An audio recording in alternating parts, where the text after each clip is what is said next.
Hi, my name's Alfie Best, and I've got a quick 5 minutes before my next meeting, and to catch up on some emails that got sent over to Bradley.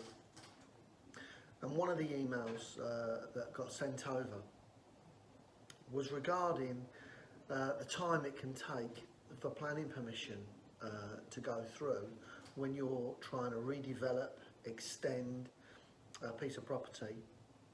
And what this specific individual had done had completely vacated the whole property, so they were in the hands of the gods, to be fair, where planning is concerned.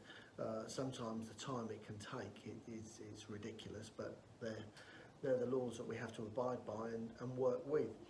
And my advice on that is never, ever, ever clear a piece of property. Just get everything in place, keep your tenant well and truly in the loop of what you're doing.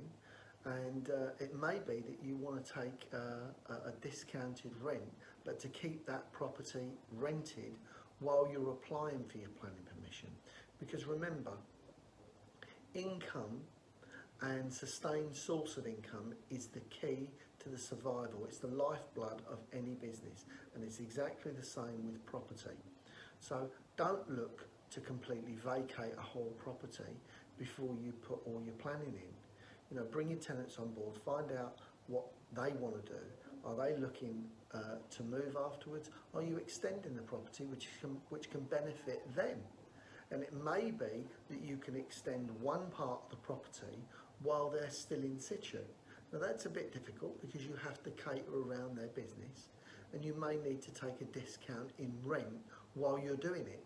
But you've then still got an income coming in, and what you're actually doing is actually showing that you actually care for your tenant that's there, and that you're showing that you understand their business.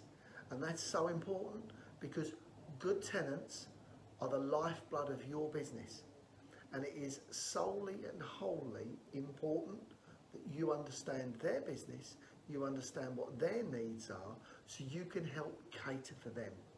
Because you are a property company. You're a company that is supplying goods that just happens to be in the form of property. And your tenant will pay for that service. If you can build a property that suits more to what they're looking for, and if that's a good tenant, you want to look after them. Because trust me, if you don't, somebody else will.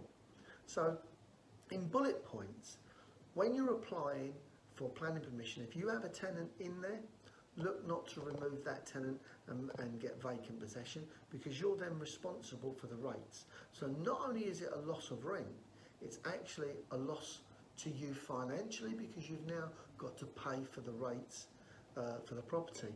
In most boroughs, you get a 6-month free levy until you find another tenant, but it can sometimes take up to 12 months.